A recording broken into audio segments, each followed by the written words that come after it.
Hello everyone, I welcome you all in the YouTube channel Digital School. So in our last lecture we have discussed about some errors, and in this chapter we will discuss about very important kind of error which is going to ask in your exam definitely. So this is part number 5 class 11 physics and chapter number 2 units and measurement. तो अब तक 4 parts upload हो चुके हैं part number chapter number 2 के units and measurement के। तो पहले वो 4 पार्ट्स देखें, उसके बाद पार्ट नंबर 5 को देखें।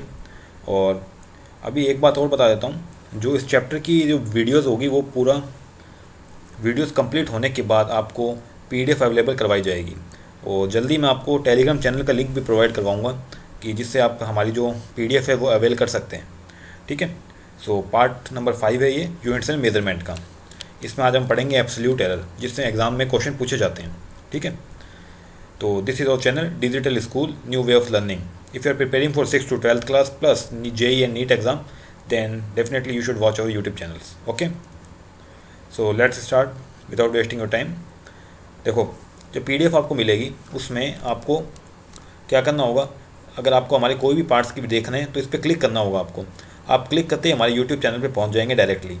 तो ये जो सुविधा है ये आपको PDF में अवेलेबल करवाई जाएगी, तो आप डेफिनेटली PDF को जरूर देखें। ठीक है, बहुत जल्दी मैं आपको PDF बता दूंगा कैसे आपको मिलेगी। ठीक है। और दूसरी बात, हर वीडियो में आपको बताता हूँ वीडियो की जो लेंथ है वो 15 से 20 मिनट है। तो 10 या 11 पार्ट आते हैं एक चैप्टर के, वो आप जरूर देखें। जो चैप्टर नंबर 1 था फिजिकल वर्ल्ड, उसके 3 पार्ट थे। बेसिक चैप्टर था, वो आप जरूर देखें। So move through this video. Part number 1 में हमने यूनिट से मेजरमेंट किया था, वो आप पूरा देख लें। यूनिट्स पार्ट नंबर 1 में ये किया था, 2 में भी किया था, 3 और 4 में हम एरर रिलेटेड कर देते हैं। और आज हम करेंगे absolute error. So let's start with absolute error. देखो, कल हमने एरर्स इन मेजरमेंट स्टार्ट किया था, जिसमें हमने पढ़ा था systematic error and random error. ये क्या होती है ये आप पार्ट नंबर 4 जरूर देखें, आपको समझ में आ जाएगी पूरा। ठीक है। तो आज हम करेंगे वेरी इंपॉर्टेंट चैप्टर, उसका नाम है एस्टिमेशन ऑफ एरर, जिसके अंदर हम पढ़ते हैं एरर को कैसे सॉल्व कर सकते हैं प्रैक्टिकली। ठीक है। उसमें सबसे पहला टॉपिक है absolute error and average absolute error. देखो, जो वीडियो है उसमें मैं ज़्यादा टाइम वेस्ट नहीं करूँगा। हमें टॉपिक को ऐसे पढ़ना है कि हमें सब कुछ क्लियर हो कम समय में। ऐसा नहीं हमें इस टॉपिक के पीछे 1 घंटा वेस्ट कर दें, क्योंकि जो ये चैप्टर है ये है न्यूमेरिकल बेस्ड क्वेश्चन। ठीक है। इस चैप्टर से आपको न्यूमेरिकल देखने को मिलेंगे, मतलब इस पर्टिकुलर थ्योरी से, लाइक एरर से। तो जितने भी एग्जाम के आपके जो न्यूमेरिकल आते हैं वो सारे न्यूमेरिकल में चैप्टर खत्म होते हैं आपको सॉल्व करवाऊंगा। ठीक है। 25 या 30 न्यूमेरिकल हैं टोटल एनसीईआरटी बुक में। वो एनसीईआरटी बुक के सारे न्यूमेरिकल हम कंप्लीट करेंगे, बट उसके पहले हमें थ्योरी को अच्छे से देखना होगा। Now let's start with first error, absolute error. देखो, एब्सोल्यूट क्या होता है? एब्सोल्यूट, वैसे तो नाम वेरी क्लियर है इसका कि एब्सोल्यूट मतलब कंप्लीट एरर। ठीक है। अब देखते हैं इसकी किताबी definition. The magnitude of the difference between an individual measurement and the true value of the quantity is called the absolute error. देखो, एरर होती क्या है? एक तो एरर होती है जो हमने मान लो किसी भी रीडिंग को मेज़र किया, हमने कुछ भी मेज़र किया और हमें मेज़र कुछ और करना था, मतलब उसके बीच में कुछ गैप आएगा, उसको हम कहेंगे एरर। देखो, एक एग्जांपल देता हूँ। हमें वेट मेजर करना था 1000 kg। ठीक है। हमें वेट मेजर करना था कितना?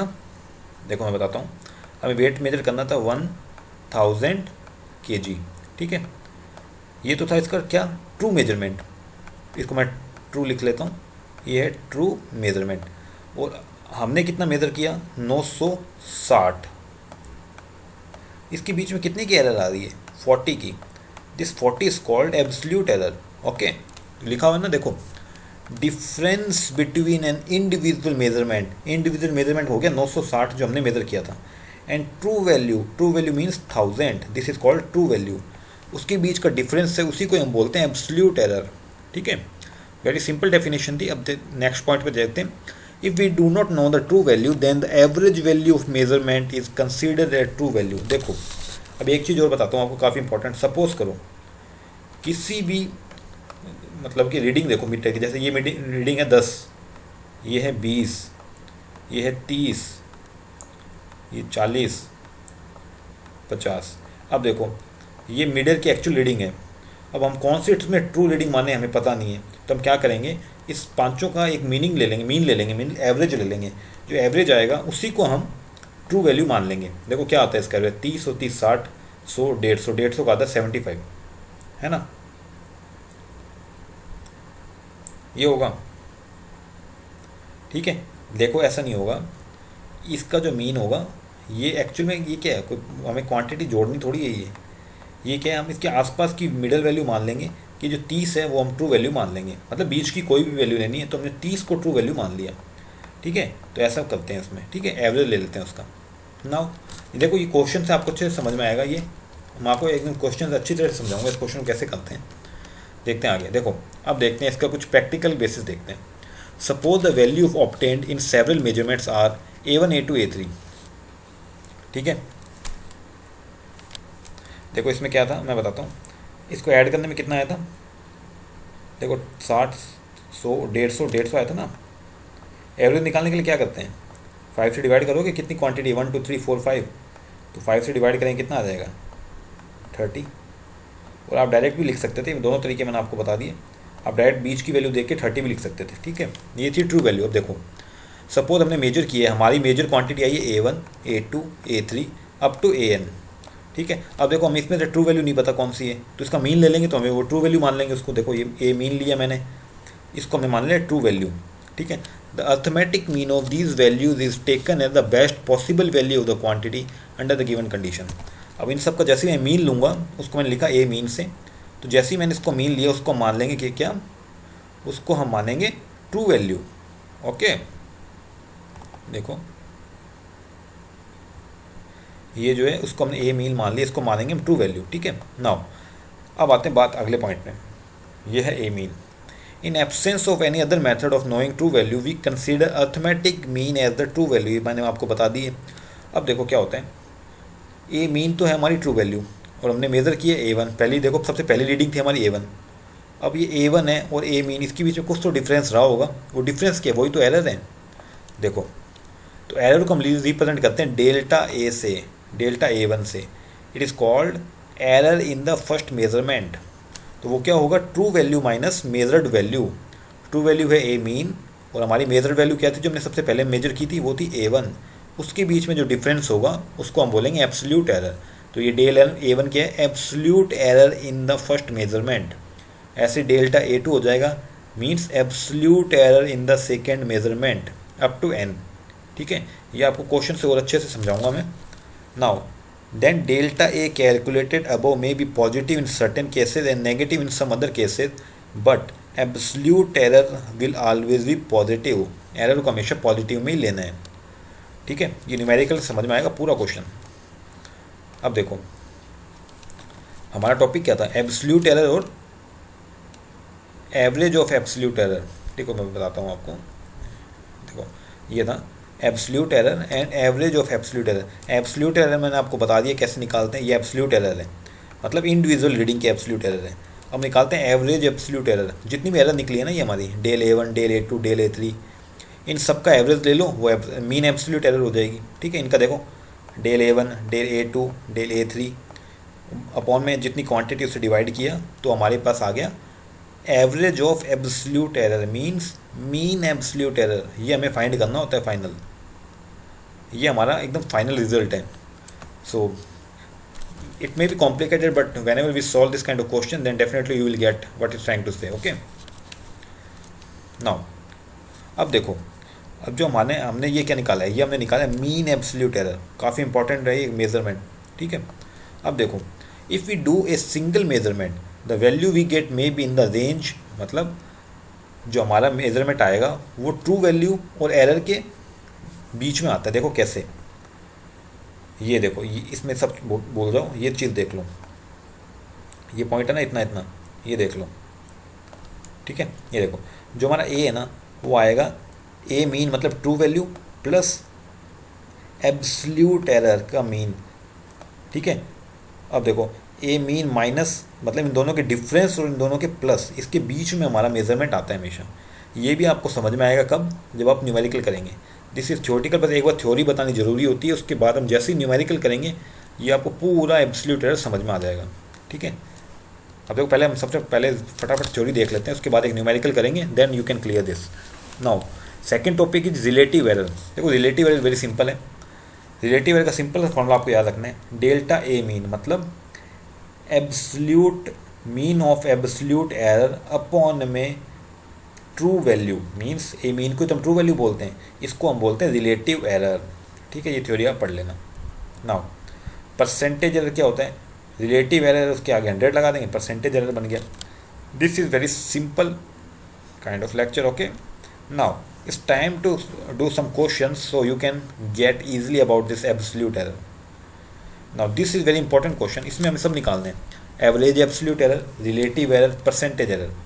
अब ये न्यूमेरिकल जिसको समझ में आ गया ना, उसके लिए कोई प्रॉब्लम ही नहीं होने वाली, उसके लिए तो ये सब एब्सोल्यूट एरर की पूरी थ्योरी उसको क्लियर हो जाएगी ईजीली।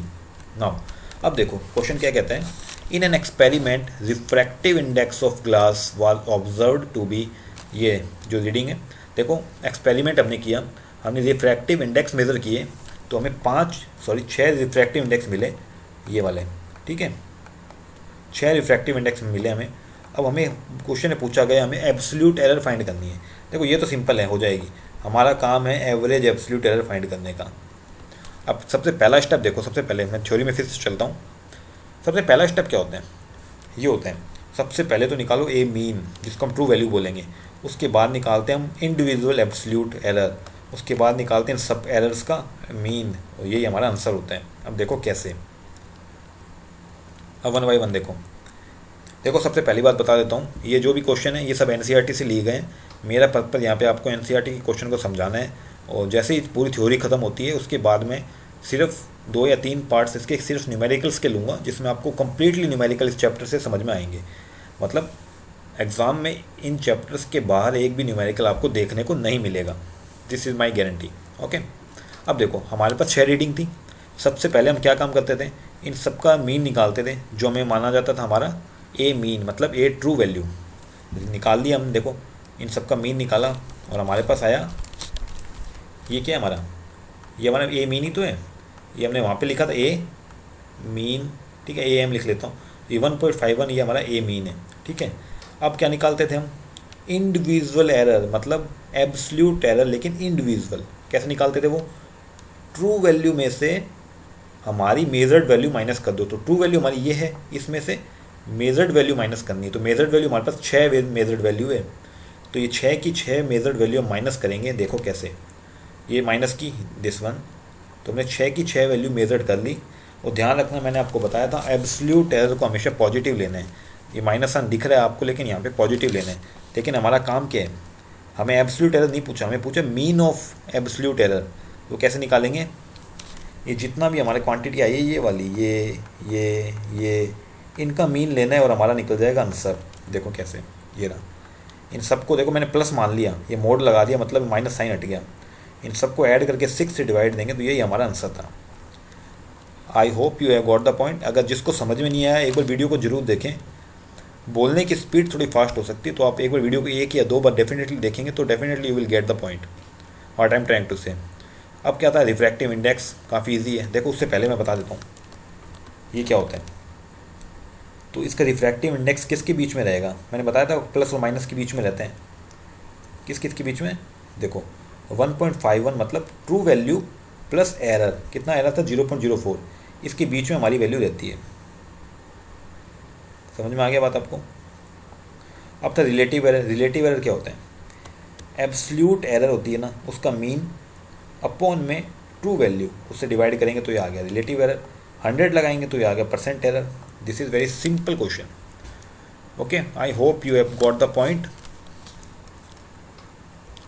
देखो इस चैप्टर को करना है तो सबसे पहले आपको न्यूमेरिकल पे ध्यान देना होगा, बट न्यूमेरिकल ध्यान देने से पहले थ्योरी को आपका एक एक पॉइंट पता होना चाहिए।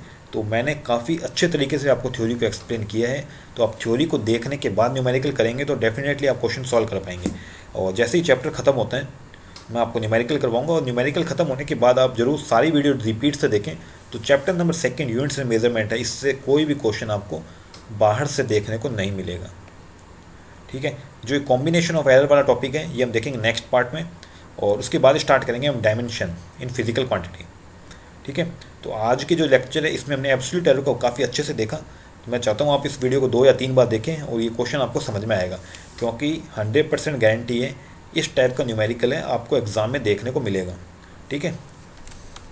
तो एग्ज़ाम के लिए आपको पढ़ाई करनी है, और ये आप एग्ज़ाम आप ऐसे हल्के में ना लेके चलें। आप 11th की तैयारी कर रहे हैं, उसके साथ साथ IIT JEE और नीट के जो एक्सपीरियंस हैं उनमें उनके लिए भी काफ़ी इंपॉर्टेंट चैप्टर होता है ये, ठीक है।